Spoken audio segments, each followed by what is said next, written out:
Buenas tardes a todos. Sean bienvenidos a este tercer encuentro del ciclo de conversatorios Historias de Emprendedores Santanderianos. El personaje que nos reúne hoy es Geo von Lengerke y sus empresas. Nuestro anfitrión, el profesor Armando Martínez, hará su presentación y posteriormente procederemos a abrir los micrófonos para que todos aquellos que tengan aportes o inquietudes relacionadas con el personaje de hoy puedan hacerlo. Sean todos bienvenidos.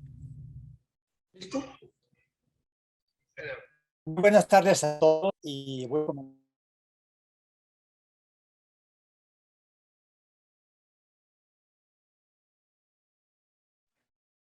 muy bien.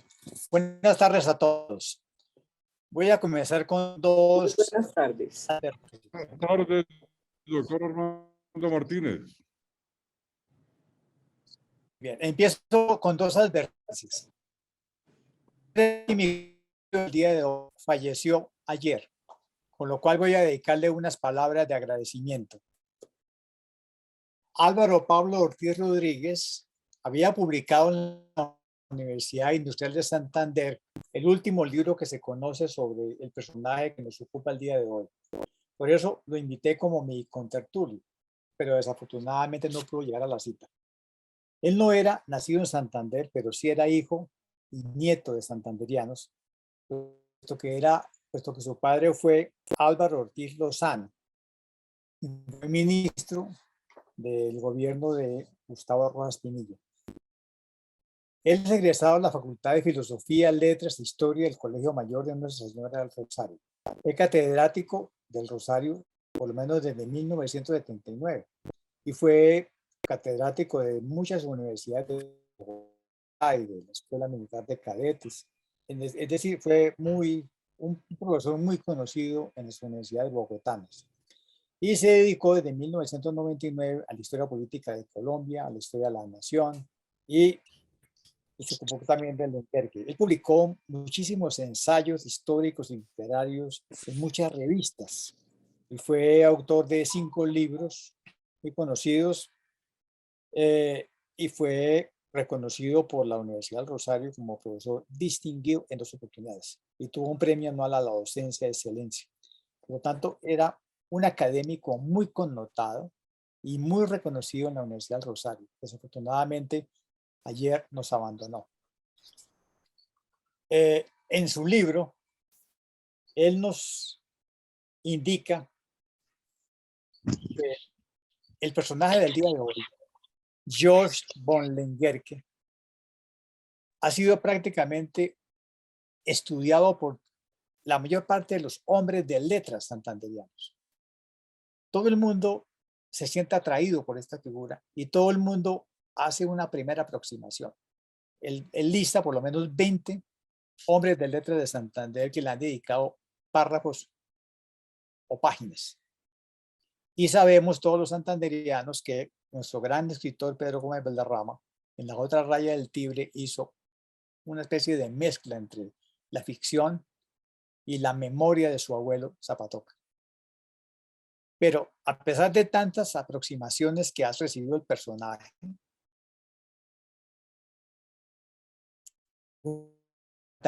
tenemos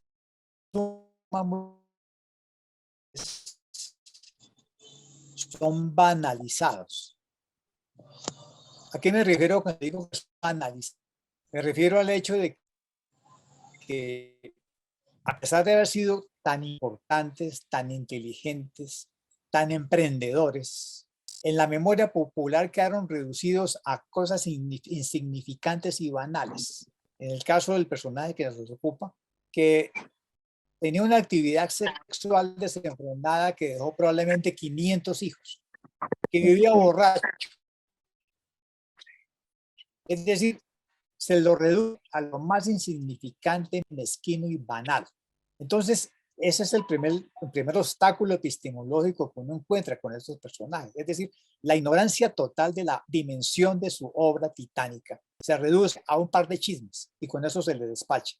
Por eso, hoy quiero hacerle justicia a este personaje que originalmente se llamaba George von Lengerke. Él se hacía llamar solamente Don Geo, que es como todos lo recordamos. Él nació el 31 de agosto de 1827 en el pueblo de Domsen, cerca de la ciudad de Bremen, y fue bautizado en la iglesia de una congregación evangélica luterana, con el nombre que les he mencionado. Hasta su muerte, él fue luterano, no practicante. Su padre fue Abraham y su tío George eran comerciantes muy destacados en Bremen. Él fue el penúltimo de 7 hijos y quedó huérfano de padre desde los 4 años bajo la tutela de su madre, que se llamaba Emilie Lutherloh. Pero para que no sigan diciendo que era un aventurero que llegó aquí después de un duelo, que eso pertenece a la ficción, lo que sí es cierto es que él fue un ingeniero titulado, porque tenemos los títulos de él, en el Collegium Carolinum, la institución que más tarde se convertiría en la Universidad Técnica Carolo Wilhelmina de Brunswick. Entonces, él es un ingeniero. Y como es un ingeniero, todo lo que él hizo aquí lleva el signo de la ingeniería. Ya en las imágenes que nos presentaron al comienzo, se ven los caminos. Decíamos que se trata de un ingeniero de una de las mejores universidades alemanas. Y se trata de que tiene un padre y un tío que son comerciantes muy destacados en Bremen. Él llegó a Bucaramanga en el año de 1852, cuando tenía 25 años. Nunca se han podido conocer las razones por las cuales apareció en la villa de San Laureano de Bucaramanga, pero se puede suponer con un mínimo grado de verosimilitud que tuvo que ver con el Tratado de Amistad, Comercio y Navegación que se estaba negociando entre el Estado de la Nueva Granada en los tiempos de la administración de José Hilario López y el representante de las 3 ciudades hanseáticas, que eran Lübeck, Bremen y Hamburgo. Aunque ya existían relaciones de comercio entre las dos partes, se había juzgado útil confirmarlas y protegerlas por un tratado público. El publicista liberal Ezequiel Rojas, que era el encargado de negocios del Estado de la Nueva Granada en París y en Londres, llevó las negociaciones y logró que los senados de las ciudades hanseáticas de Lübeck, Bremen y Hamburgo, que estaban representadas por Vicente Rom, ministro residente en París, firmara el tratado. Él viene porque hay un tratado comercial entre las 3 ciudades hanseáticas y el Estado de la Nueva Granada. Y este tratado concedía a los ciudadanos de las dos partes libertad para residir y comerciar en el otro. Una libertad ilimitada de conciencia y ejercicio de la religión, bien fuera privadamente o en templos propios. Les daba facultad para importar libremente artículos, bien fueran naturales o manufacturados, a las tarifas aduaneras corrientes y la posibilidad de reexportarlas hacia otros países, de consulta y traducciones de los tratados, hasta que finalmente los representantes para firmar el tratado el 3 de junio de 1854, es decir, 2 años después de la llegada del Lenguerque a Bucaramanga. Es entonces muy probable que este joven, que era de familia de comerciantes e ingeniero de profesión, fuera enviado por su padre y su tío desde Bremen para explorar las posibilidades comerciales que tenía la Nueva Granada en ese entonces. Una prueba de esta idea es que los que llegaron después de él, que fueron Alejandro Coppel y Guillermo Schrader, se presentaron como agentes en Colombia de la casa Meyer Company de Bremen y comenzaron a comprar a los hacendados cosillas de tabacos para enviarlos a la casa matriz. Entonces, este ingeniero muy preparado, financiado por su padre y su tío, viene a Bucaramanga bajo el amparo del Tratado de Comercio y Amistad de las 3 ciudades hanseáticas con la Nueva Granada y viene a ver qué se puede exportar, pero en grandes cantidades hacia el mercado alemán. o sea, perdón, hasta el mercado de las 3 ciudades hanseáticas. Él viene y comienza a comprar lo que se podía comprar en grandes cantidades. Primero, los sombreros que se estaban fabricando en Girón y en Bucaramanga desde comienzos del siglo XIX, del cual ya hemos hablado en otra ocasión. Y luego, las hojas de tabaco para fabricar cigarros en Alemania. Y recorrió la zona hablando con los hacendados, los cultivadores y preguntándoles qué cantidades podían entregarle para la exportación. Es decir, él no tuvo que inventar nada al comienzo, porque solamente tenía que trabajar sobre renglones ya establecidos desde hace mucho tiempo. Pero la diferencia que hicieron fueron los grandes volúmenes de comercio. Digamos que fue el primer exportador de bienes locales en gran escala hacia el mercado internacional, para lo cual lo había sido preparado en el conocimiento de varias lenguas europeas. Él hablaba el alemán, hablaba el italiano y aprendió el castellano.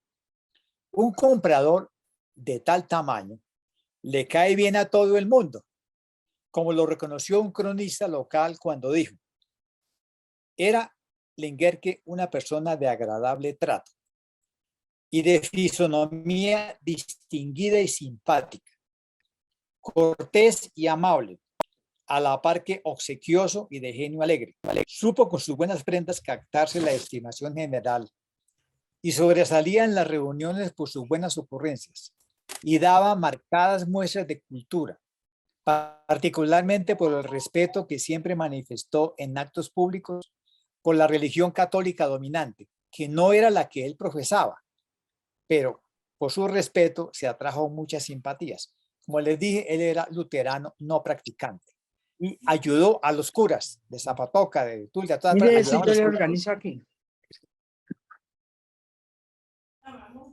ayudó a todo el mundo, por lo tanto se ganó la simpatía de todo el mundo. Un exportador es también un importador. Y para esta actividad complementaria estableció una casa comercial con su sobrino que vino tras él, que era Paul Loren. Después de 30 años de intensa actividad comercial, don Geo falleció en su casa de Zapatoca a las 2:30 de la tarde del 4 de julio de 1882. Su fallecimiento fue lamentado por el general Solón Wilches y ese decreto de honores es una indicación del reconocimiento social entre sus contemporáneos de alguien que fue llamado por Solón Wilches el obrero del progreso y del engrandecimiento de los pueblos. El general Solón Wilches dijo en su decreto de honores que el gobierno de Santander recomienda a la gratitud de los pueblos su memoria por haber sido entre los hijos del viejo mundo venidos a este país el primero entre todos ellos que consagró su capital y su poderoso espíritu progresista al más alto desarrollo del comercio, de la agricultura y de varias mejoras materiales. Muy bien, como estamos hablando de emprendedores, lo que nos interesa es tratar de reconstruir su modelo de negocios, es decir, su operación de exportación e importación, que incluía, como ya he dicho, producciones en grandes volúmenes, sombreros, cargas de tabacos en rama, docenas de bultos de café y de cacao, zurrones de anís y de añil, bultos de tagua, cargas de sal marina, cientos de cueros curtidos, kilómetros de lazos de fique y carga de cortezas de quinas. Es decir, todo lo que daba la tierra para el comercio local, todo lo exportó. Una operación tan grande lo obligó a resolver los obstáculos que le interponía la geografía. Pero como él era ingeniero, mandó a hacer la cartografía completa de lo que correspondía a la jurisdicción de la antigua gobernación de Girón, es decir, el territorio comprendido entre los ríos Sogamosos al sur y el río Lebrija al norte hasta su desembocadura en el río Magdalena. Y desde el río Magdalena hasta, por lo menos, Socorro, Zapatoca. Pero esto, que es lo que a él le permitió trazar caminos y conocer la topografía y conocer las zonas de producción, le permitió vincular a los hombres técnicos más importantes de su tiempo. Es decir, Agustín José María González, los ingenieros topógrafos que tenía el país en ese momento. Uno italiano, Agustín Codazzi, y otro José María González Benito, bogotano. Codazzi le levantó los mapas y los planos y diseñó con José María Ortiz la mejor ruta para comunicar a Zapatoca con el río Magdalena, pasando por Sardinas, la Hacienda del Florito y la Cuchilla del Ramo. Según las memorias de don José María González Benito, que fue director del Observatorio Astronómico Nacional, él fue contratado en junio de 1874 para levantar los planos de unas tierras baldías que le adjudicaron a don Geo en las márgenes del río Sogamoso, cuando la Casa Lenguerque comenzaba a sacar de su letargo estas comarcas. Él se instaló en la casa que don Geo construyó en Bucaramanga y fue testigo presencial de la vida capuana que en esa rica casa se llevaba, incompatible con mis costumbres, arregladas a la austeridad paterna. El vino corría allí a torrentes, igual que el brandy, y es lógico de suponer que no todo sería corrección. Después de que estos dos señores le hicieron los mejores planos que eran posibles en ese momento de la antigua gobernación de Girón, él trajo dos ingenieros de caminos, que fueron Walter Badecken y Carlos Bogensan, y les dijo: me trazan los caminos que yo necesito, siguiendo los antiguos trazos que unían a Bucaramanga con Botijas, el río Lebrija, y con el Pedral en el río Sogamoso. Ahora, el estado de Santander no tenía dinero suficiente para un plan tan ambicioso de caminos, así que él decidió invertir dinero a cambio de que el estado le pagara en fanegadas de tierras baldías. Fue así como el estado de Santander le adjudicó en 1863 12.000 hectáreas de tierras baldías en los distritos de Zapatoca y Betulia, como parte del pago por el contrato de apertura y ampliación de caminos hacia los puertos del río Magdalena, es decir, El Pedral, Barrancabermeja, Carpintero, Bodega Central, porque era la clave de su actividad comercial. Si ella iba a sacar grandes volúmenes, si va a entrar grandes volúmenes, necesita primero resolver el problema de los caminos. Y como el Estado no tiene plata, él los hace a cambio de miles de hectáreas de tierras baldías. Al comenzar el año 1860, el ayuntamiento de Zapatoca le adjudicó el contrato de ampliación de rectificación del camino que unía Zapatoca con el Naranjito, pasando por San Vicente de Chucurí. Y fue en los baldíos de Naranjito donde fundó su famosa hacienda Montebello. 3 años después, el gobierno del estado de Santander le adjudicó las obras de ampliación y rectificación de 5 caminos de herradura, el que unió a Zapatoca, siguiendo el margen del río Chucurí, con el puerto de Barrancabermeja.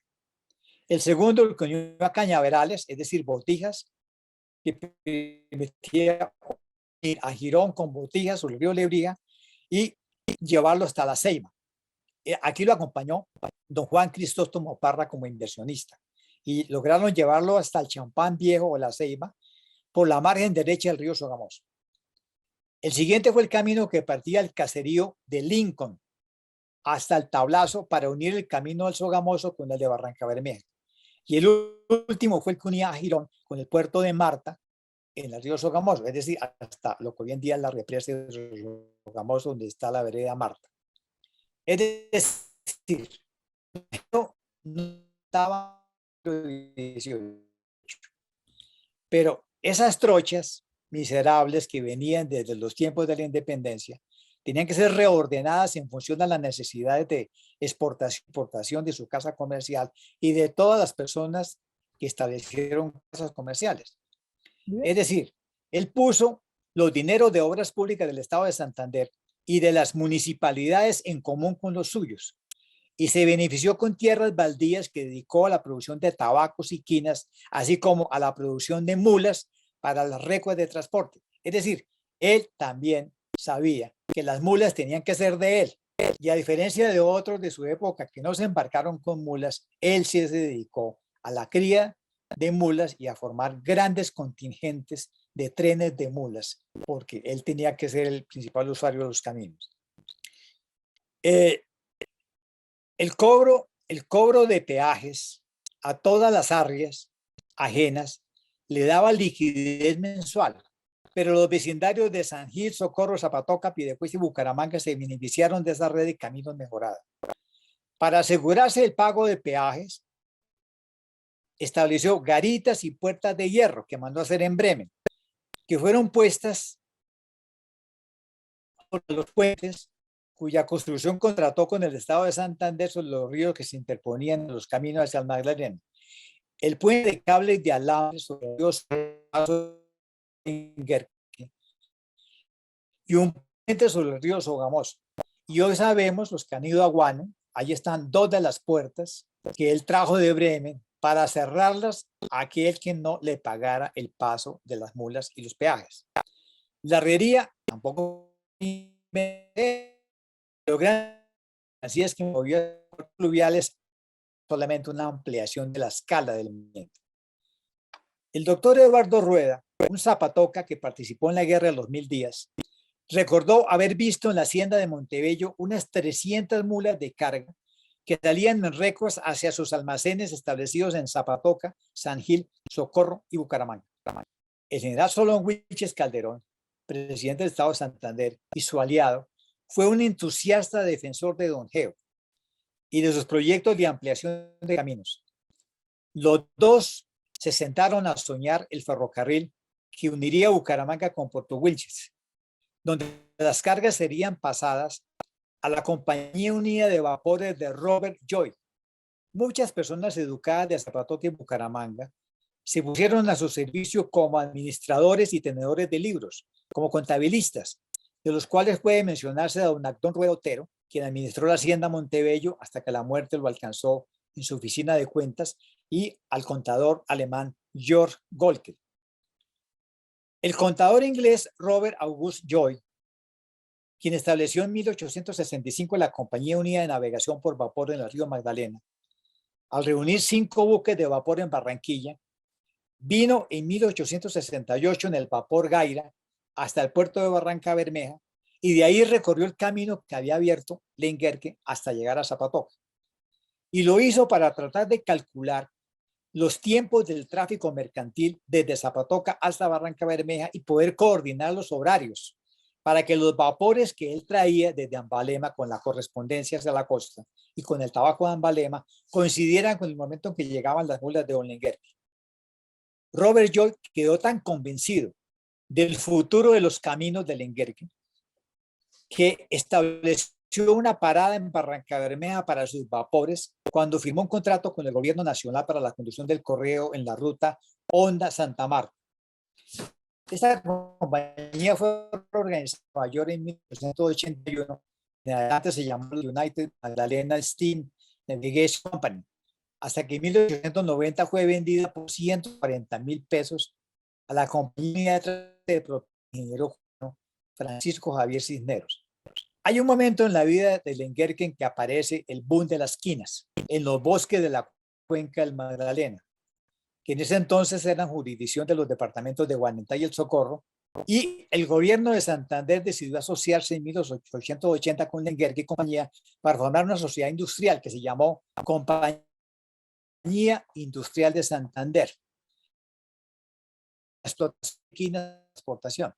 Lenguerque le adelantó al Estado 10.000 pesos y se comprometió a reconocer un premio de sustentación de 10 pesos por cada carga, 125 kilos de quina que exportara hacia los Estados Unidos.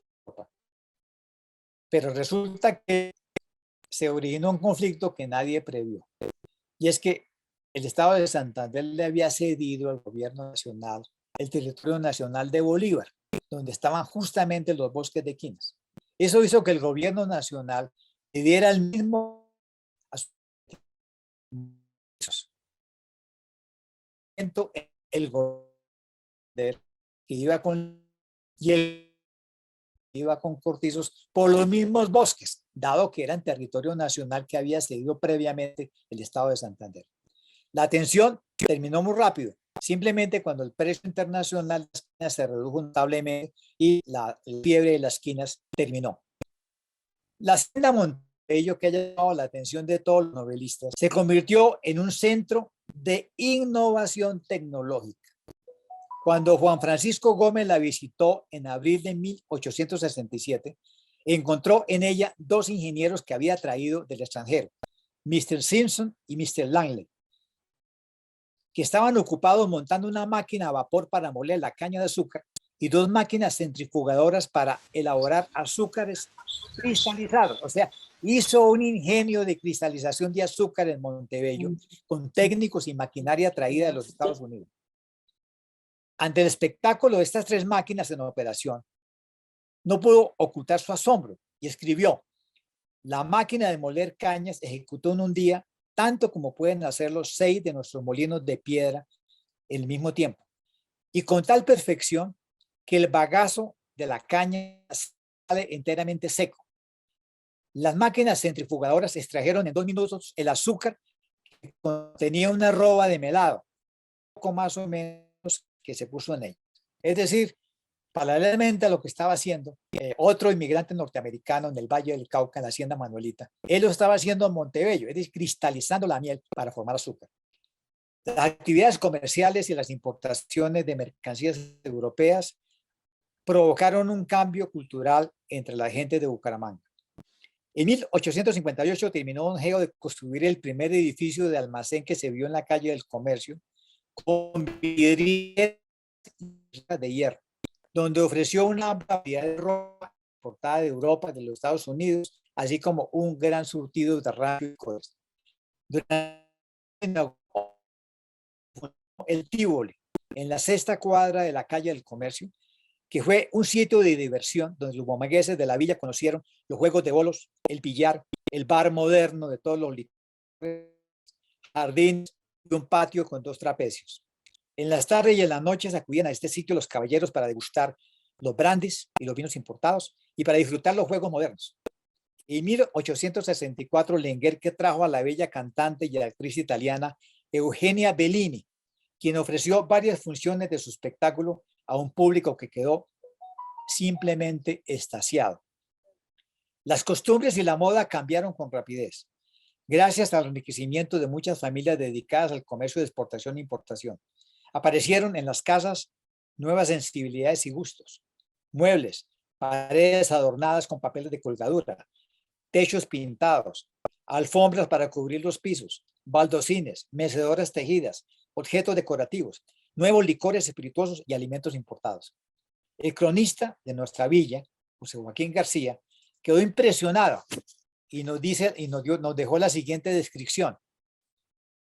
En la época del Lenguerque se relegaban las mantas y los lienzos de algodón del país, los burdos capotes de lana verde, los calamacos y los carlancanes, y se trocaron por finos paños ingleses, tela de lino, gasas y terciopelos.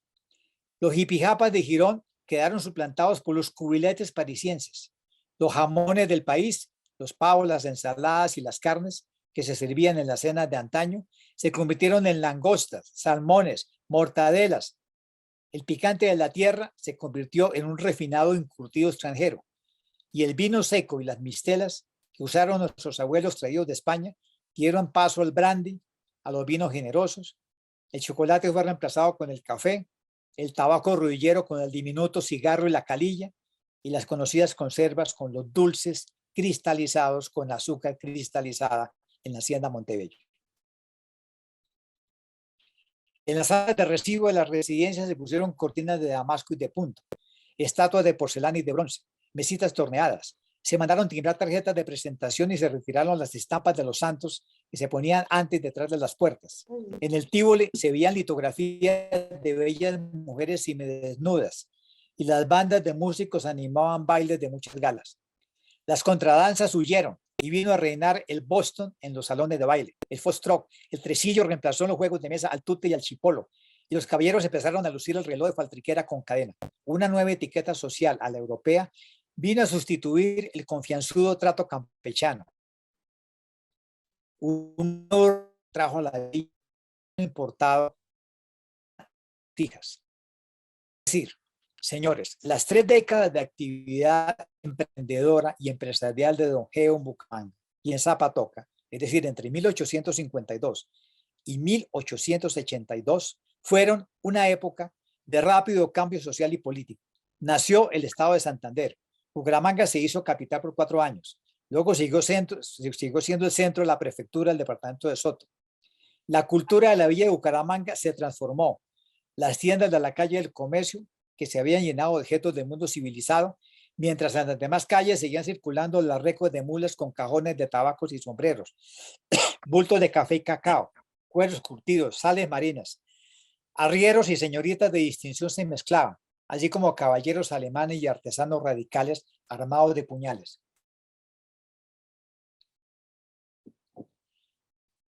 El 18 de agosto de 1880, ante el notario de Zapatoca se presentó don Geo para prepararse a la muerte.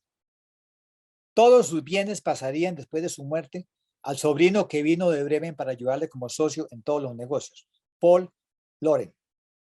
La escritura 239 registró su casa en la segunda cuadra debajo de la plaza pública por un valor de 2.000 pesos. La hacienda Montebello, en lo que hoy en día es Betulia, con 200 mulas, avaluada en 40.000 pesos. La hacienda Florito, también en Betulia, avaluada en 10.000 pesos.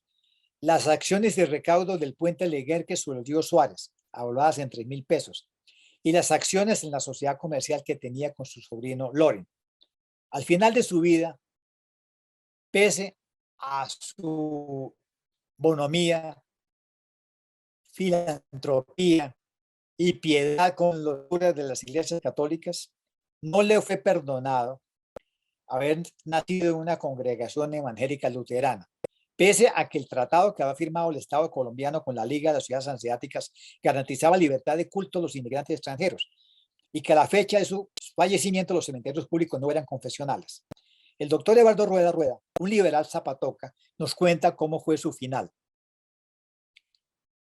Para mí fue hondamente sensible, a la vez que incomprensible, que el cadáver de un personaje que en vida se codeó con las más altas potestades y dignidades eclesiásticas y civiles, que fundó templos católicos, santuarios, peregrinaciones, que fue magnánimo y derramó a mano llena la filantropía, la caridad, la humanidad, sin distingo de ninguna clase, que en fin, colmó de favores a Santander como ningún otro, antes ni después lo haya hecho, se hubiera prohibido rotundamente, bajo pena de pecado mortal, acompañarlo a su última miserable morada.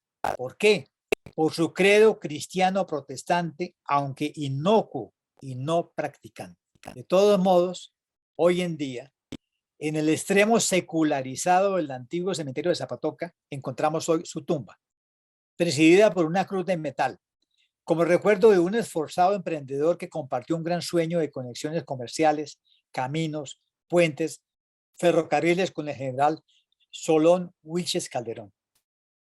Su heredero, Paul Loren, se asoció con 2 alemanes más, Gustavo Wollmann, que casó con Isabel, la hija de don David Puyana Figueroa, de cual hablaremos la próxima semana, y Carlos Keller, para formar la compañía Loren, Keller y compañía.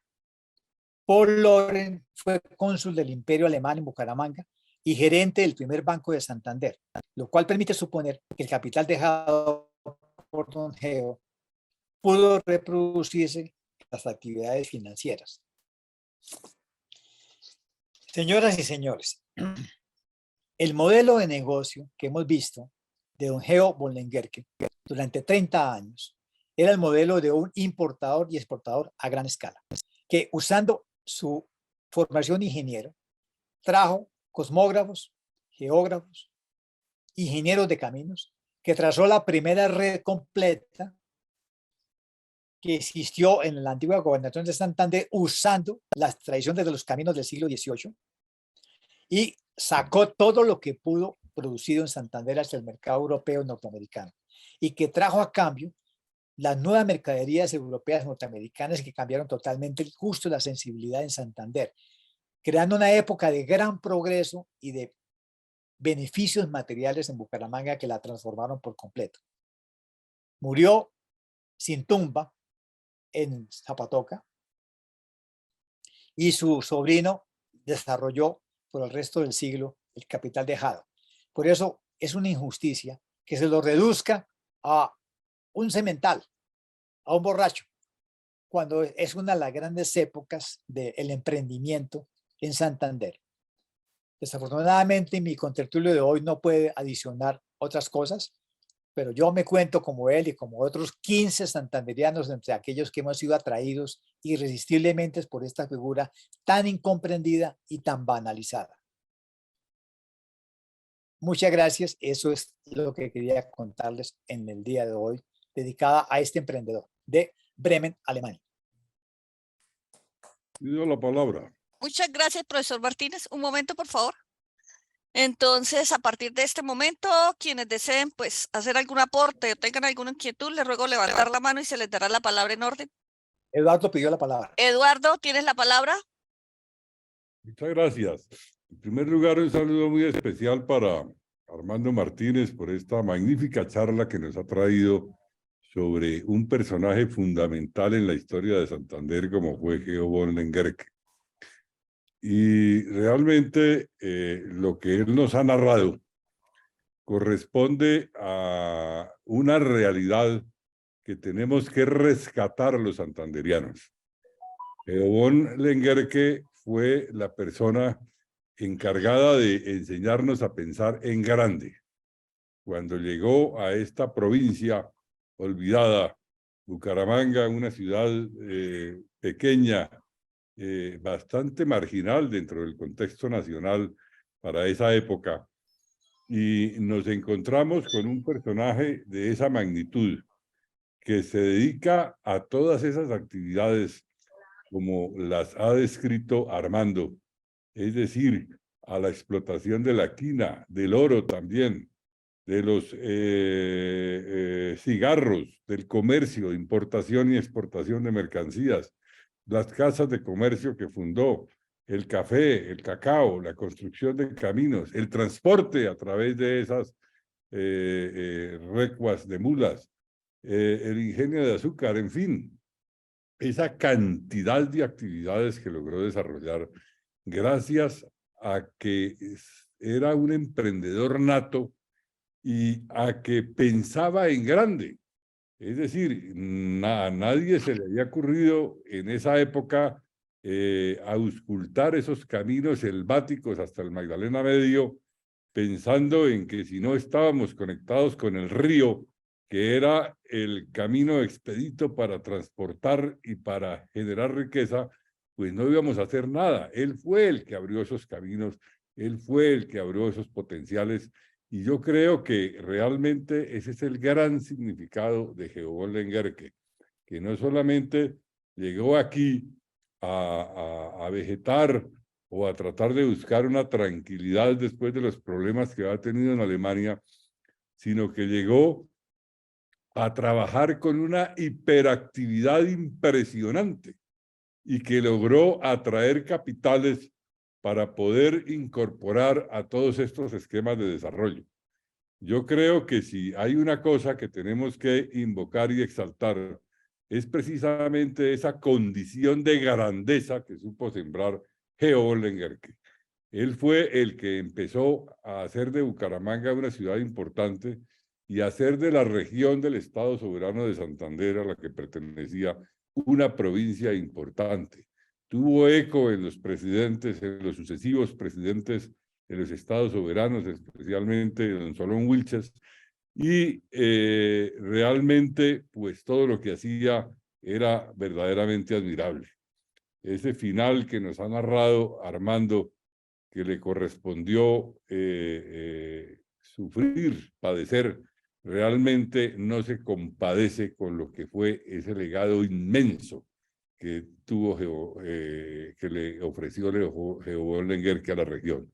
Entonces, Armando, felicitaciones. Usted nos ha introducido en el rescate de este personaje y yo creo que muchas cosas tenemos que hacer en el departamento de Santander para rescatar esa imagen y por lo menos para tratar de resarcir esa triste despedida que finalmente le dimos cuando se fue el fin de sus días.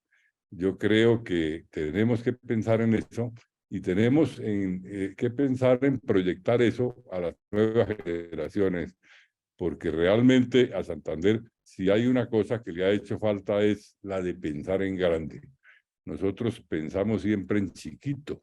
Yo en una columna en días pasados de Vanguardia decía como, por ejemplo, hay 12 capitales en Colombia que quedan conectadas por doble calzada y a Santander, a Bucaramanga se le negó el proyecto de doble calzada para conectar a Bucaramanga.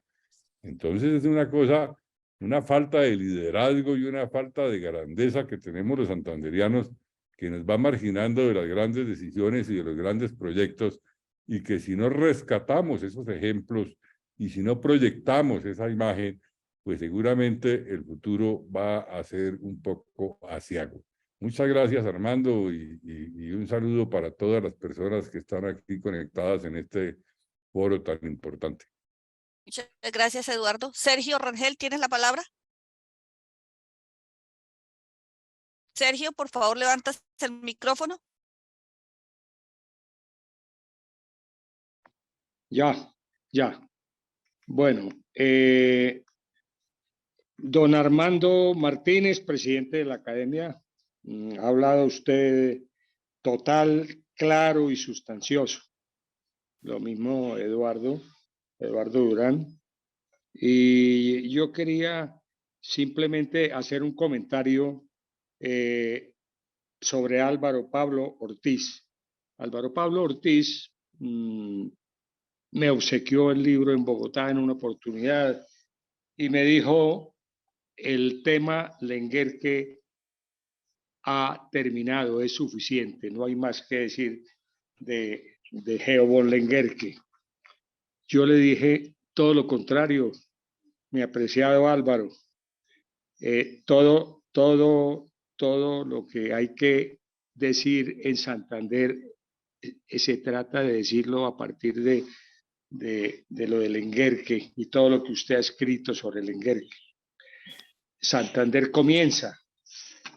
Hoy, Gilberto Camargo, que es un gran caminante y un enamorado de Lenguerque y de todos la conducción de los caminos en Santander y en Colombia, está hoy en el Congreso Colombiano de Senderismo en Pereira.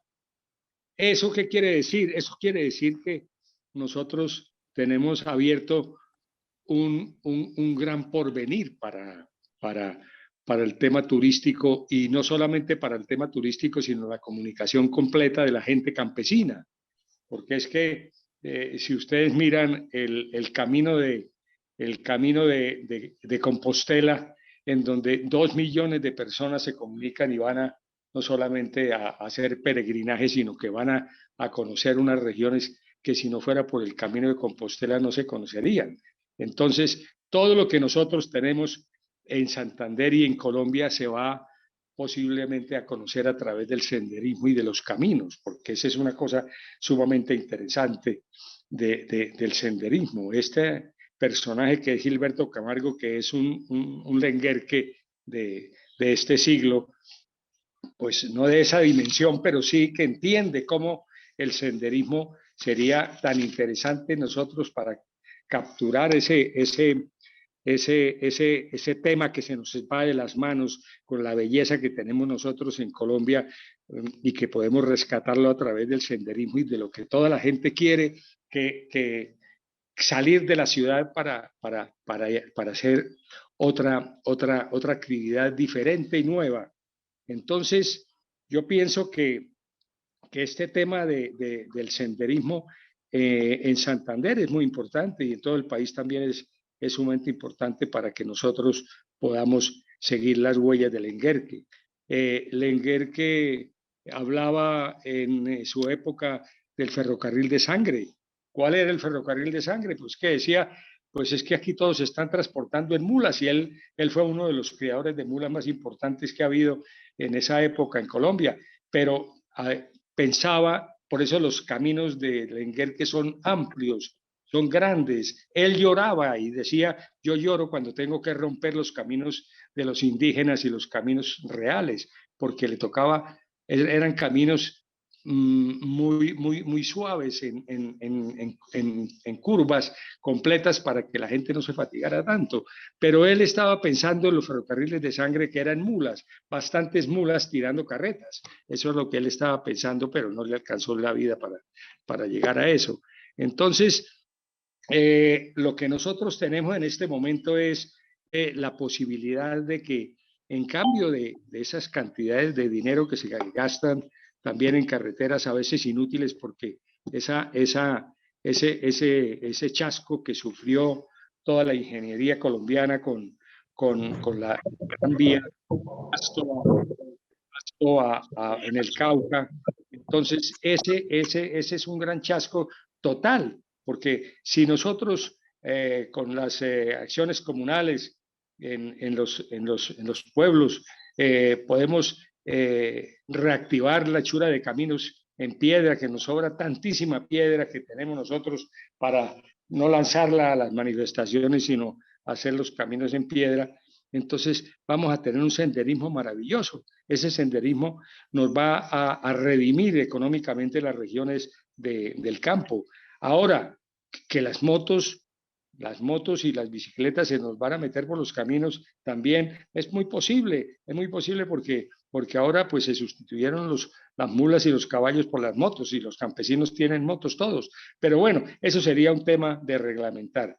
Pero yo pienso que el tema Lenguerque no ha terminado.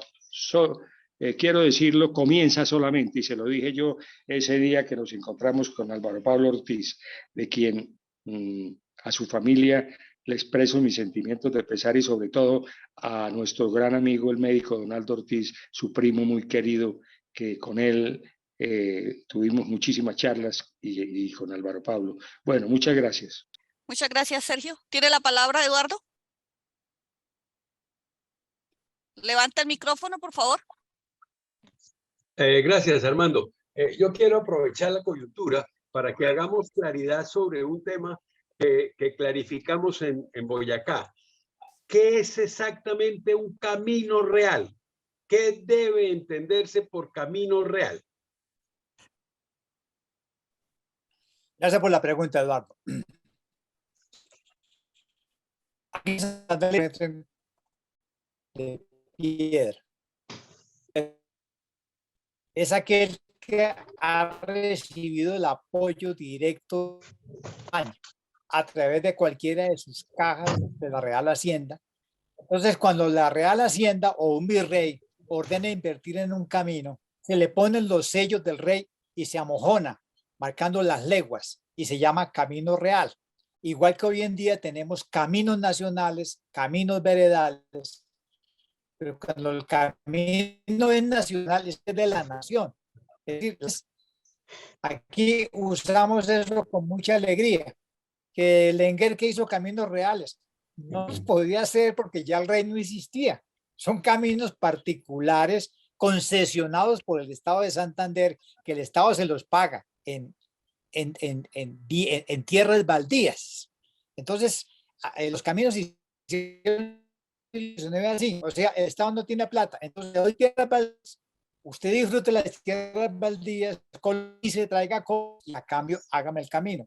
Lenguerque lo que le puso a los puentes que hizo, muchos puentes, le puso puertas de hierro y cobraba el peaje por 25.000 de 5 kilos que pasaran la mula. Entonces, el particulares concesionados con el Estado y el camino de la nación es el que pagó, así como hay caminos departamentales. Eso es lo que aclaramos para que nos quede claro que los caminos de Lenguerque no son reales, son caminos de un emprendedor y se los pagaron con tierras baldías. Es muy común oír decir que ese pueblo se murió porque lo dejó el camino real. No, ese pueblo se murió porque lo dejó el camino, no era el camino real. Así es, lo dejó el camino simplemente. Lo dejó el camino. Ahora, hay una cosa interesante que para complementar. Entre 1816 y 1819, o sea, en la época de la restauración monárquica, lo que no nos han contado es que Morillo trajo 2 mesas topográficos de ingenieros militares y durante 3 años se dedicaron a hacer caminos y a hacer puentes. Y para nosotros aquí nos hicieron el camino del río Chucurí y lo hicieron con trabajo forzoso de los patriotas, cuyo castigo fue aportar herramientas, hombres y comida para fabricar el camino que unía Socorro San Gil con el Chucurí. Ese sí se puede llamar camino real, porque fue hecho por una mesa topográfica del ejército. Y la cosa interesante es que a ese camino lo amojonaron con una lápida de piedra que dice 8 leguas al puerto, 7 leguas al puerto. Algunas de esos mojones han sido acopiados por el Museo de San Gil, museito que da en San Gil, y por otros museos, y algunos los han puesto de adorno en las calles de San Gil, que ese era el mojón de un camino real. Ok, gracias, Armando. Muchas gracias. Le voy a dar la palabra a Juan Ramírez, que les está solicitando hace mucho tiempo. Continuamos con José, luego con Franz y por último con Silvano. Juan. Muy buenas tardes, profesor Armando. Felicitarlo por su magnífica exposición sobre Georg von Lengerke. Yo realicé junto con otro artista un proyecto y en este proyecto se sacó un billete de Georg von Lengerke. Georg von Lengerke me parece que fue una persona bastante importante dentro de la comunidad de inmigrantes que vinieron acá. Y profesor Armando, tengo una inquietud, ¿por qué no se le ha hecho, digamos, como un reconocimiento, digamos, a la figura de Lengerke en alguna, digamos, una plaza que lleve su nombre o el nombre, digamos, de su país, así como en otras partes, en otros países llevan las plazas nombres de personajes inmigrantes o de países que contribuyeron al desarrollo de esos diferentes países? Mira, le voy a contestar algo. Cuando murió Lengerke, el Cabildo de Bucaramanga y el alcalde aprobaron y firmaron una proposición el 7 de julio de 1882. La proposición dice: teniendo en consideración los innumerables y valiosos servicios que tan ilustre huésped prestó a esta población, el departamento, tanto al departamento de Soto como al estado de Santander en general, es un deber sagrado honrar su memoria y considerar tan infausto acontecimiento como una fatalidad para el comercio y para el progreso de Bucaramanga. Esto fue publicado en la Gaceta de Santander 1585, el 25 de julio de 1882. Es decir, el alcalde y el alcalde de Bucaramanga dejaron constancia que había sido una fatalidad para el progreso y el comercio de Bucaramanga. Lo que pasa es que vinieron luego los problemas políticos. La guerra del 84-85 fue borrado de la historia y los que vinieron después, al borrar a Wilches, se llevaron de paso a Lengerke y lo redujeron a la banalidad que nos cuentan. Exactamente lo que usted dice, la banalidad, pero sí está, digamos, en mora que alguna administración a futuro haga un homenaje realmente a esta figura importante para la historia del departamento.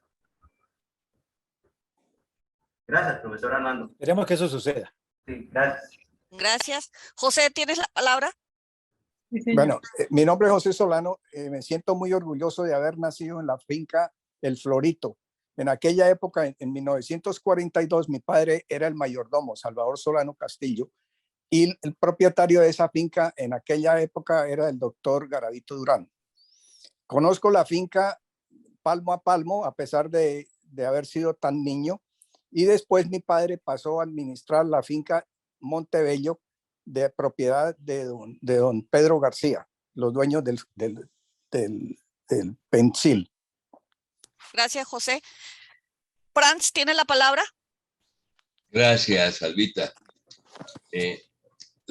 Como siempre, magnífica exposición de Armando y la primera manifestación de la audiencia en cabeza de Eduardo Durán, me hacen procurar, y es lo que trataré ahora, hacer una visión desde otra perspectiva de este relato que nos muestra cómo un personaje con conocimiento, con conexiones internacionales, con visión de comercio y con todos los atributos personales que se mencionan, logra integrar una serie de actividades, porque es productivo, es transportador, es comerciante, y saca adelante una serie de temas que terminan en producción de agregados de capital, pero detrás de eso subsiste y se ha vuelto mito, y ya lo mencionó Sergio Rangel, los caminos del Enguerque. Entonces ahí va el tema, cómo los caminos se han hecho, o las vías, a través de las distintas formas de entender la participación del sector privado y el Estado a través de los tiempos. Es importante aclarar que todo este proceso que se desarrolla en Santander, estamos en un Santander que ha nacido de la idea liberal radical y precisamente da espacio para que estas iniciativas se conjuguen, y hay un buen entendimiento en quienes representan el Estado y el sector privado. Esta línea ha cambiado a través del tiempo como una onda. Ha habido momentos en que se ha querido estatizar todo lo hace el Estado. Yo creo que desde los años tal vez 80 entra una nueva visión en nuestro país, donde se da espacio para las asociaciones públicas y privadas, para las concesiones, y comienzan a surgir nuevas cosas. En el tema vial, así como bien lo mencionó Eduardo, estamos relegados de tener esos beneficios, pero el país en general se ha beneficiado en forma importante de tener calzadas dobles que nos conectan entre ciudades, y pronto esperamos que las tengamos nosotros también. Y no solamente en este servicio, sino en los servicios públicos, en los servicios de alumbrado y en los servicios que se vienen para adelante, que son todos los de generación de energía renovable. De modo que ahí tenemos un campo muy interesante, pero de otro lado, y este es el tema que llamo a reflexión y a cierta alerta, hay una tendencia estatizante. El Estado quiere volver a hacer todo y apabullar las iniciativas privadas. De modo que esta reflexión la dejo para que la compartamos, y es un tema pues profundo, porque en la línea que se tome el manejo de las cosas, los resultados se verán. Gracias. Gracias, Franz. Silvano, tienes la palabra y seguimos con ella. Y buenas tardes para todos. Armando, ¿cómo le va? Mire, tengo una inquietud más por el lado cultural, como una perspectiva etnográfica de la lectura que se hace sobre este personaje y los alemanes en sí. Recuerdo una anécdota que compartíamos con Rafael Eduardo Ángel.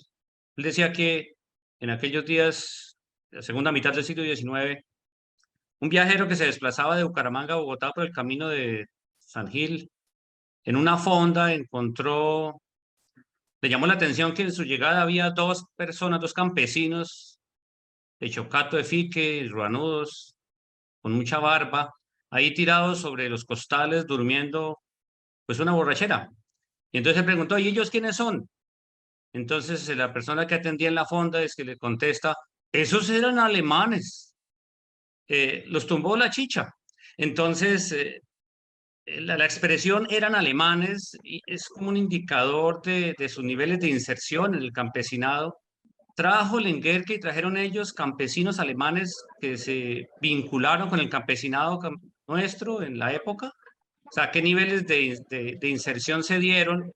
Y por otro lado, el tema de los matrimonios, si llegaban esos jóvenes a casarse, bien casados, como ustedes comentaban el otro día, en esta parte. Entonces me interesa mucho esa perspectiva, Armando. De una le contesto, los proyectos de colonización con núcleos poblacionales europeos fueron un fracaso. a diferencia de Argentina y de Venezuela, como la colonia Tovar, por ejemplo, en Caracas. Aquí ningún proyecto funcionó. Aquí los que pelearon fueron los que vinieron como comerciantes vinculados con casas comerciales europeas y que casaron muy bien en Bucaramanga y en Cúcuta. Pero los proyectos de colonización todos fueron un absoluto fracaso. Martín. Ela, ¿tienes la palabra? Levanta el micrófono, por favor. Sí, ya, mil gracias. Bueno, muy buenas tardes a todos, especialmente pues a Armando. Excelente su exposición y la participación de las otras personas también. Bueno, yo quería hacer algunos aportes y preguntarle también a Armando, ¿qué fue aquello que tuvo Santander alrededor de los años 1850 más o menos que atrajo a tantos europeos, especialmente pues a gente alemana y nórdica, gente, claro que también vinieron belgas y vinieron italianos y etcétera? ¿Qué fue aquello tan especial? Porque realmente hubo una migración muy grande, una migración muy interesante, y que no solamente fue Lenguerque el que llegó, sino muchos más, de los cuales desafortunadamente no hay muchos apellidos que queden, lastimosamente. Sería muy interesante saber por qué le pasó a todos esos apellidos. Algunos, claro, emigraron a Bogotá y a otras partes del país, pero Santander, gracias a ellos, gracias a todos esos extranjeros que tenían muchísimo conocimiento, eran comerciantes y estaban muy bien preparados en distintos temas en Europa, Santander llegó a ser a finales del siglo el primero o el segundo departamento en muchos temas en el país, en importaciones y exportaciones, en la economía, en educación, etcétera. Y lastimosamente sufrimos la desastrosa guerra de los 1000 días, que la sufrió sobre todo Santander, y migraron el conocimiento y migró la mano de obra a otras regiones de Colombia. Y una teoría mía es que se fueron a otras partes de Colombia y se cambiaron los apellidos para que no los persiguieran por distintos motivos, ¿no es cierto? Entonces, yo he sido una gran defensora de la historia de Santander. Somos lastimosamente grandes exportadores de personas, pero a donde vayamos siempre encontramos grandes santanderianos, ya sea en Bogotá, en Antioquia, en la costa, en el exterior. Cuando uno sale al exterior se encuentra que en puestos muy importantes siempre hay santanderianos. Muchísima gente no lo percibe y yo, pues gracias a Dios, he tenido la gran suerte de conocerlos. De manera que Santander sí tiene algo muy especial, tiene gente muy preparada, muy inteligente, de un gran valor humano. Son serios, correctos, emprendedores, trabajadores, muy apreciados en todas partes. De manera que quiero felicitarlos a todos por, especialmente pues al Centro Colomboamericano por este espacio tan interesante sobre emprendedores en Santander y sobre la historia de Santander. Mil felicitaciones a todos. Muchas gracias, Ela. ¿Tienes la palabra, Eduardo? Buenas tardes. En primer lugar, pues, un saludo a todos los que se encuentran en la sala. En segundo lugar, pues, felicitar a Armando por su intervención. Y bueno, tengo dos preguntas para Armando. La primera es si Lenguerque, pues, por lo que uno visualiza, era un intermediario, un comerciante intermediario de bienes y productos de importación y exportación. Mi pregunta es si Lenguerque había montado aquí en Santander empresas fabricantes o talleres de manufactura. Esa es una de las preguntas. Y la otra pregunta es acerca de cómo en Zapatoca le rinden culto a Lenguerque, que dicen que la gente se le acerca al obelisco donde está enterrado para pedirle favores. Algo muy similar a lo que pasa en el cementerio central con don Leo Kopp, el fundador de Bavaria. Entonces, yo quería saber si esa misma cuestión cultural de carácter semimístico, por decirlo así, si eso fue lo que hacen con don Leo Kopp en Bogotá, fue copiado o hace parte del legado que le dejó Lenguerque.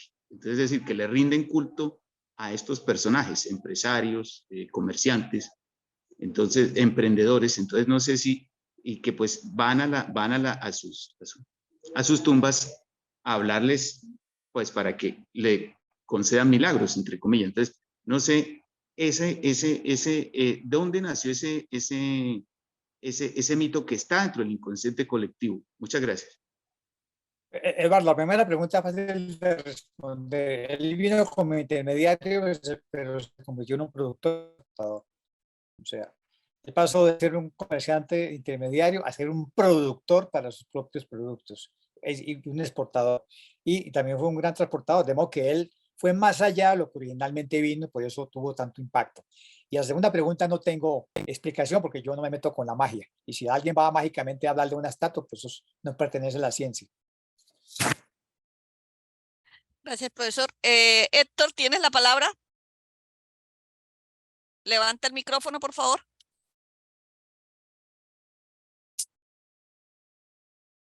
Héctor, ¿se retiró? Ya, ahí está. Aquí está. Ah, listo. Listo. Bueno, pues me complace mucho el tema y con lo que voy a decir, que es muy breve, pues van ustedes a saber por qué me complace tanto el tema. Yo quiero dar una respuesta a algunos de los que expusieron, que preguntaba por qué a Lenguerque no se le ha hecho ningún homenaje con un parque o con algún sitio para él. Eso es verdad. Yo modestamente, no vayan a pensar que es que me estoy haciendo un homenaje yo de ninguna manera, pero yo tuve un acierto, pero que fue orientado por las personas que voy a mencionar. Explico el contexto. Con la constructora Luis Aurelio Díaz, el nombre de mi papá que muchos de ustedes conocieron, con la constructora Luis Aurelio Díaz y con un lote de otra persona tan significativa para Zapatoca como Mario Acevedo Díaz. Él era médico, pero siempre lo llamábamos don Mario Acevedo Díaz, como un detalle de conocimiento. Hicimos un edificio, les doy la dirección exacta por si lo quieren visitar, carrera 25 como calle 31, a que ustedes sí adivinan cómo se llama el edificio. El edificio se llama Geo von Lenguerque. Salta a la vista, ¿por qué lo pusimos así? En primer lugar, porque estaban, o sea, la razón principal es que estaban al frente de la empresa. Mi papá era el gerente, yo estaba manejando la empresa, pero yo era su gerente nominalmente.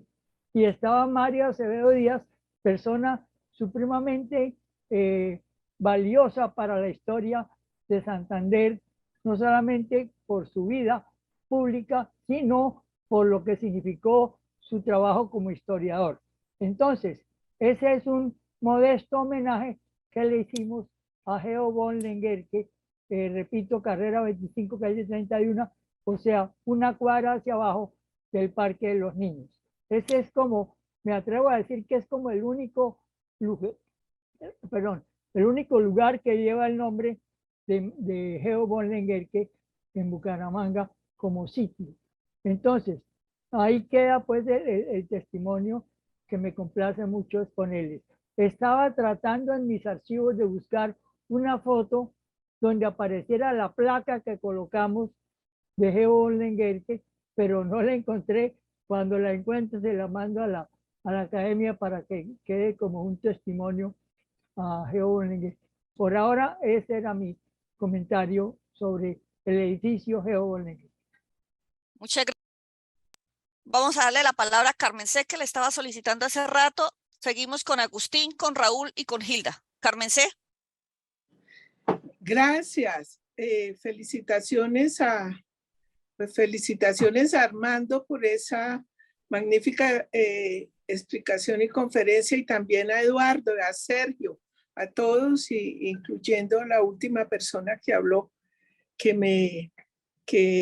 me emociona saber que de alguna manera exista, aunque sea una placa pequeña, para Lenguerque en Bucaramanga.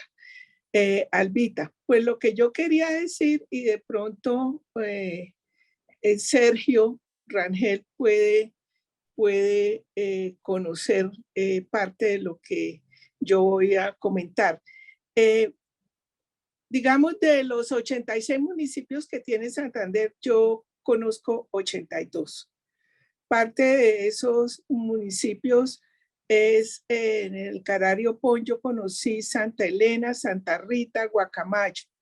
Y justamente en ese sector justamente entre Santa Elena, Santa Rita y Guacamayo, hay un camino de piedra, hay un camino largo de piedra, no sé si tan conocido como el de Guane, que los sangileños y socorranos muchas veces paseamos. Pero la pregunta concreta es si alguno de los participantes en este conversatorio de hoy tiene referencia de esos caminos que yo menciono en Santa Elena, Santa Rita, en el Carario Pon. Y pues no sé si de pronto la dirección esa de la carrera 25 con la calle 31 sería la construcción de los edificios esos que se hicieron en un lote de los Neira. Bueno, pero más que todo tratando de los caminos, porque pues por ese sector del Socorro, Guacamayo, San Vicente de Chucurí para salir a Galán, La Fuente de Betulia, San Vicente de Chucurí, El Carmen, hasta Zapatoca, Girón. Por ahí puede ser posible que coincida con los caminos de piedra que yo menciono. No sé si Sergio tenga conocimiento de esos caminos.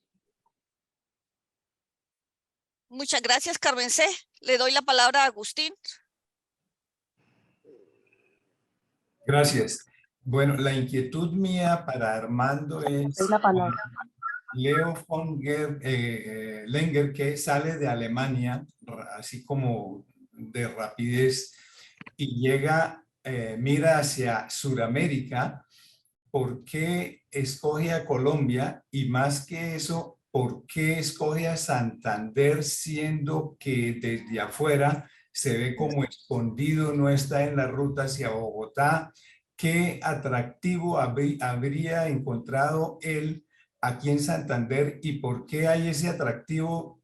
Ha continuado por muchos años sobre Santander en esa parte de extranjeros.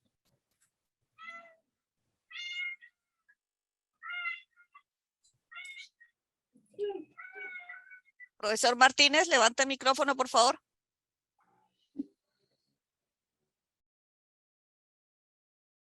No le escuchamos, profesor Martínez.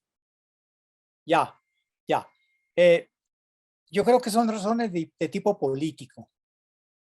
El Estado de Santander nace en 1857 y en la primera Constitución dijo que el Estado de Santander se compondría de todas aquellas personas que pisen su suelo. O sea, ni siquiera pidió el atributo de la naturaleza, de haber nacido. Entonces, esa apertura, esa creencia en el libre comercio, en el libre cambio, y una constitución muy laica y liberal, fue una condición política que atrajo a mucha gente hacia Cúcuta, hacia Bucaramanga. Entonces, yo creo que fue las facilidades políticas que daba el Estado de Santander para los emprendedores, en el marco de unos convenios que la Nueva Granada había firmado, por ejemplo, con las ciudades hanseáticas que hemos mencionado. Entonces, el Estado de Santander no duró sino 30 años, y con eso le contesto un poco lo que preguntaba ella, porque daba muchas opciones y oportunidades. Y en los 30 años fue un campo de experimentación radical liberal, que llamábamos los Gólgotas. Entonces aquí se experimentó las normales, la educación pública, el matrimonio civil. Hubo mucha experimentación y eso a a los inmigrantes luteranos les daba tranquilidad la cobertura liberal que daba la Constitución del Estado. Y por eso fue una época de muchísima innovación empresarial, educativa, de la vida social. Se experimentó todo. Eso se va a cerrar con la guerra del 85, con la regeneración. Se cierra eso. Antioquia andaba con el mismo espíritu de apertura hacia la inmigración, pero dándole más relación a la Iglesia Católica. Pero los dos apostaban. ¿Quién avanzaba más? Cada uno por su lado, dividido solamente por el río Magdalena. Muchas gracias. Raúl, ¿tienes la palabra? Muchas gracias. Buenas tardes, profesor Martínez. Muchísimas gracias por esa gran instrucción que nos ha dado en la tarde de hoy, a Eduardo y a todos por hacernos recordar nuestra historia de una manera muy amable y sobre todo muy sencilla. Bueno, de Lenguerque hay varias cosas que quisiera anotar. Uno, el camino de piedra que iba por vía Guane, Zapatoca, fue reconstruir una parte del puente de ruedas. El puente de ruedas es el puente que está sobre el río Suárez. Ese puente se cayó por echar un poco de ganado y se cayó en una década y lo reconstruyeron. Las puertas que estaban en ese puente son las que están en Guane. Están en el municipio de Guane. Y el camino lo construyó más o menos pasando por Monte Grande, el Batán, el Hato, a salir al aeropuerto Zapatoca, más reconstruyeron el camino, pero no se ha conservado. En esa parte. En Zapatoca hay un barrio que se llama el barrio Lenguerque. Sí, de pronto, pues, no, sin mucha conciencia lo pusieron ese nombre, pero existe el barrio Lenguerque. Otra cuestión que se acabó fue, hablaban de la finca El Florito. El Florito y Montello. El Florito de la finca se acabó, en la casa se acabó. Ya hace un tiempo pasé por allá y no tiene paredes, no tiene nada, está el piso. No existe nada, lo que podría ser un sitio importante de remembranza, ya desapareció, no ve uno casi ni ruinas sobre la casa del Florito. Entonces, eso ha sido bastante nocivo para la historia, ¿sí? Porque de todas formas, Lenguerque en Zapatoca se convierte en un hito, ¿sí? Y la tumba de Lenguerque la reviven son los estudiantes, pidiendo las ayudas divinas a Lenguerque, ¿sí? Pero eso sirvió ¿para qué? Para que igualmente la parte donde está la tumba de Lenguerque estaba separada por un muro y por puertas del cementerio antiguo de Zapatoca, que llamamos el Camposanto. Estaba separado por un muro, porque así lo hicieron. Eso sirvió para que después quitaran la división y quedó conectado con el cementerio. Eso para Zapatoca pues ha sido una gran evolución, que la tumba de Lenguerque quede conectada con el cementerio católico. Eso pues es de gran envergadura. Algo que nos llama la atención, sí, pues es el aspecto económico de la región, sí, pero observemos que eso desarrolló económicamente, pero desafortunadamente ustedes que son los investigadores históricos, la influencia en el desarrollo mercantil que él pudo tener en la región como que no se heredó en la misma forma, ¿sí? Y se convirtió como en un mito, pero en la repercusión, en la práctica económica del desarrollo de la región como que no se ha notado, ni en el aspecto económico. Por ejemplo, la finca El Florito, que era una finca productiva, ya pues en la década del 70, que fueron épocas difíciles por la región, la casa pues se acabó y la finca prácticamente que era en poder de los Garavito Durán. Prácticamente los obreros se fueron apoderando de unas parcelas y lo fueron parcelando. Y entonces dejó de ser un punto importante de encuentro y de reconocimiento histórico. Porque es que esos sitios nos hacen falta ¿para qué? Porque alrededor del sitio se repasa la historia. Y de pronto pues sería bueno que alguien tuviera el corazón y retomara las ruinas del Florito como un punto de visita en la reconstrucción del camino y de revivir la historia. Yo pienso que sería importante. Eso era lo que yo quería aportar. Muchas gracias por habernos permitido participar en esta gran charla. Muchas gracias, Raúl. Hilda, ¿tienes la palabra? Muchas gracias. Bueno, gracias Armando, como siempre. Es maravilloso todo lo que nos explicas Yo tengo una inquietud acerca digamos, de las conexiones o del manejo empresarial de él. Un personaje extraordinario, los caminos son imborrables, han sido afortunadamente, y tantas cosas que hizo. Yo quisiera saber más sobre lo que tiene que ver con la quina, que entiendo que fue la que terminó arruinándolo. ¿Cómo fueron sus relaciones comerciales con las otras empresas que manejaban quina? Recuerdo pues de La otra raya del tigre, que lo leí hace un tiempo ya largo, de sus rencillas con Cortizos, que venía de Venezuela, que era un exportador también muy grande de quina, y Lenguer, que era socio de Solón Wilches. Tú anotaste algo, que la cercanía a Solón Wilches, creo que la gran cercanía era esa. Entonces, ¿cómo eran las relaciones comerciales en esa época con las otras personas? Porque lo estamos viendo, digamos, como la persona que desarrolló cantidades de cosas, pero ¿cómo se relacionó con los otros? Es más, en una sociedad donde ya había muchos extranjeros, y esos extranjeros, como anotó Elita, también hicieron parte de esta sociedad, hicieron emprendimientos muy importantes, también importaban productos finos y se vestían con telas finas y tenían casas lindas. Santander o Bucaramanga era muy especial en eso. Pero bueno, lo que me interesa saber es la relación de Lenguerque con sus contendores, por ejemplo. Bueno, pues cuando él construyó el Tívoli, que fue el sitio de reunión de toda la sociedad de Bucaramanga, él era el anfitrión. Por lo tanto, sus relaciones fueron normalmente muy buenas con todo el grupo de comerciantes. Una cosa que no se cuenta es que cuando pasó los sucesos de Bucaramanga de septiembre del 89, se reunieron en la casa de don David Puyana, todos con sus rifles y sus caballos, y estaban todos los alemanes y todos los comerciantes unidos para poner orden. Y cuando llegó el Solón Wilches de Socorro, ya ellos habían puesto orden, una especie de milicia armada local. Ahora, lo que pasó con Cortizos pues fue una cosa que él no tuvo la culpa, es decir, la culpa fue del estado de Santander, que se declaró incapaz de manejar la cordillera de La Paz, donde estaban los bosques de quina, y una zona muy boscosa, y se la entregó al Estado Nacional en forma de territorio nacional de Bolívar. El Estado Nacional lo que hizo fue mandar una colonia de soldados, colonos, que se llamó la colonia de Navajas, más o menos en Carare y Olopón. Entonces, cuando apareció la fiebre en las esquinas, que fue de muy corta duración, pues el Estado Nacional dijo con mucha razón, es que ese territorio es mío, por lo tanto la concesión la doy yo. Y tenían razón, y finalmente le ganaron a Wilches y a Lenguerque ese pulso. Pero como fue tan corto la fiebre de las esquinas, porque rápidamente los norteamericanos inventaron la droga sintética que reemplazó a la quinina, pues ya con quinina sintética terminó súbitamente la demanda de quinas, que era muy necesaria en todas las colonizaciones que estaban produciendo en el mundo. Entonces, digamos, el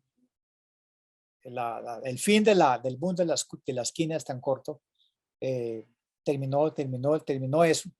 Y luego va a haber otra segunda ola de fiebre de quinas, pero ya la van a sembrar en el playón y ya será un negocio de Reyes González, para que se producía paralelamente la quinina sintética. Gracias, profesor. Ela, ¿tienes la palabra? Gracias. Levanta el micrófono, por favor. Mil gracias. Que me ha parecido muy interesante todo lo que han dicho sobre los caminos de Lenguerque, pero yo quiero también hacer énfasis en otros muchos caminos que hay, como por ejemplo los caminos del Libertador, que son los que salen del pueblo de Los Santos, en la Mesa de los Santos, y los tienen allá como algo muy especial y muy valioso. Y hay otros caminos en otras regiones de Santander. Muy interesante que se hiciera un trabajo desde el punto de vista turístico bien grande, porque allí hay un potencial enorme, lo que estaba diciendo nuestro compañero hace un rato. Hay un gran potencial, pero claro, siempre y cuando tengamos paz, ¿no? Y seguridad. Lógico que no es tan fácil, pero de todas maneras, de sueño se vive. Y son muy valiosos y la gracia es que no se destruyan, ¿no es cierto? como es tan triste lo que han contado de la hacienda, no recuerdo el nombre en este momento, que han nombrado ya varias veces y que exactamente, y que se ha deshecho. Total que, bueno, ojalá nos quede eso también para que lo promulguemos, lo insistamos, lo divulguemos y lo vayamos esparciendo como una necesidad, la recuperación de todos esos caminos y el aprovechamiento de ellos. Mil gracias. Muchas gracias. Voy a darle la palabra a Elena del Colombo. Elena, ¿tienes la palabra? Gracias, Albita. Para terminar, quiero honrar la memoria de Álvaro Pablo Ortiz, leyendo la última parte del libro que él escribió sobre Geo von Lengerke, constructor de caminos. Dice así: Geo von Lengerke, 1827-1882, paz en su tumba. Paz en la de Pablo Loren, paz en la de Strauss, paz en la de Gelkel, en la de Heydrich, en la de Leo Koch. Paz en la de Ernesto Miller, paz en la de Guillermo Schroeder, paz en las tumbas de Abraham y Emil, los progenitores de un hombre al que procuraron educar ellos y Alemania en la dignidad del peligro. El resto de esa educación correría por cuenta de la proverbial franqueza, del hondo sentido hospitalario, de la cultura del trabajo, de mirar siempre de frente y de profundizar la mirada ante el adversario, inherentes al santanderiano de ayer, hoy y siempre. Inherente a un pueblo que todavía cree en el ademán resuelto, en la palabra empeñada y sin regreso, en rostros graves y adustos, que justamente por graves y adustos son sabios, y en corazones firmes, dueño intransigente de su destino individual y colectivo. Un destino hecho a la medida exacta de los altos, los duros, los broncos estoraques. Un destino para dotar al hombre de una fe, desterrado desde ella en un combate cuerpo a cuerpo, toda tibieza, sabiendo que el valor es la cualidad que transforma una posibilidad en realidad, un razonamiento en acción. Asimilando este proceso también al del amor, que no se explica sin la acción de un encanto inexplicable. Álvaro Pablo Ortiz, quien nos mostró el alma del Lengerke, paz en su tumba. Muchas gracias, Elena. Aunque íbamos a dar por terminado ya este conversatorio, vamos a dar una última palabra a Eduardo, por favor, que sea corta. Sí, Armando, uno para la última pregunta. Tengo entendido que Lengerke tenía proyectado construir el ferrocarril. ¿Qué tan cierto es eso de que él pretendía construir el ferrocarril y qué pasó? ¿Por qué no se dio ese sueño que él tenía? Gracias. Los dos sueños se hicieron. Inicialmente se soñó en el ferrocarril de sangre que ha sido mencionado, que es poner los rieles, pero el carro lo mueven mulas. Eso fue muy popular en los Estados Unidos y es muy barato, pero había que importar los rieles. Pero el ferrocarril de sangre se hizo a la Ciénaga de Paturio por otros empresarios, de modo que eso funcionó hasta la Ciénaga de Paturio. Y él con Wilches soñaron el ferrocarril de Wilches, que el general Wilches lo puso en acción y se organizó una empresa a la manera militar. Compraron a un cultivador de cacao, le compraron el lote, la finca, digamos, en Puerto Wilches, que se llama así por el general Wilches, y empezó, y se trajo una locomotora que fue comprada, que luego fue donada a la Sabana, y el ferrocarril empezó, pero el ferrocarril, como todos sabemos, no llegó a Bucaramanga sino hasta 1932. Entonces, los dos proyectos echaron a andar, pero Lengerke no, la vida no le alcanzó más que para las arrias de mulas.